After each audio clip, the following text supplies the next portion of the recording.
Kia ora tātou. In the headlines, New Zealand's triumphant Paralympians have been given a warm welcome home today. A fair crowd gathered at Auckland Airport to greet the team, who blitzed through the London Games, scoring 17 medals, which took New Zealand to the top of the medals per capita table. Chef de mission Dwayne Cale said he was thrilled with what the 24 Kiwi athletes have achieved. Oh, exceptionally proud. I think we've seen an amazing event hosted by London. We prepared our athletes for a biggie. We've come home with 17 medals, which is one under what we had hoped for. But given that 6 of those are golds, there's a number of world records, got a couple of learnings, it's a pretty fantastic effort. Tandem cyclist Philippa Gray said personally it was special to win a medal of each colour. It's really good they each tell their own story. Laura and I, they've all got different meanings, so it's pretty cool to be able to have a medal and it represents such a good memory.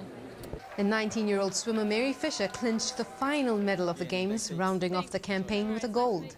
All the hard work everyone's put into making their best performances, into a reality in London, and then to come back and have everyone's support back here. Just as we're arriving home, it's great. Sophie Pascoe was still coming to terms with her medal haul, which certainly impressed her young fans.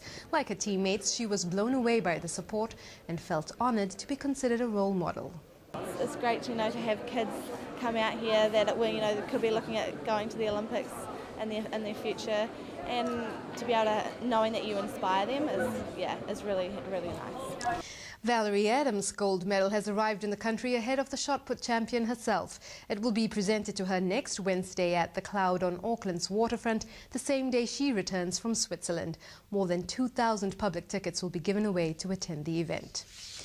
Steps have been taken to toughen laws regarding oil spills at sea. Parliament has passed the first reading of the Maritime Legislation Bill. It makes a substantial increase in allowances for compensation payments for incidents such as the Rena grounding. Maximum fines would be $10 million, and those responsible for an oil spill could be fined up to $10,000 a day while the offence continues. The government hopes to use the findings of a world-first study on welfare spending to better target its money. A report on New Zealand's projected welfare spend predicts that if the current beneficiary population stayed on their welfare payments for life, it would cost $78 billion.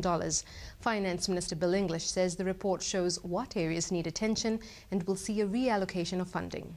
The spending is making a difference, and if it's not making a difference, then we'll stop doing it. Social Development Minister Paula Bennett says key areas like accommodation supplements need re-evaluation. How that spend is used, the quality of housing, whether or not it's subsidising landlords. If it's that much money, are we using it as well as we could? But the opposition is questioning such measures. Labour's Jacinda Ardern says while the government's goals are laudable, the method is not. The government is proposing cutting benefits by up to 50%. I think that creates a complete double-edged sword for those children living in the homes of those beneficiary families. St John's Ambulance is overhauling its response system. In an effort to stem its $15 million yearly loss, it will redirect patients with minor conditions to a GP or send out an officer in a car. An ambulance will still be deployed to urgent cases. To international news, the U.S. Secretary of State Hillary Clinton has confirmed an American has been killed in the Libyan city of Benghazi in an attack on the U.S. consulate there. Other consulate staff have been evacuated after a mob fired RPGs at the building and set it alight in protest at a U.S.-made film they say offends Islam. The attack mirrors similar scenes in Egypt's capital.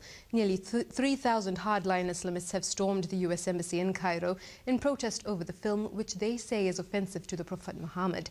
The attacks come as Americans mark the 11th anniversary of September 11. And finally, a territorial dispute between China and Japan has intensified. Beijing has sent 2 patrol ships near the East China Sea Islands, which have been the focus of recurring spats between the two countries and are also claimed by Taiwan. Kanuinga karere matua mai te whare kōrero rima. Mauri ora.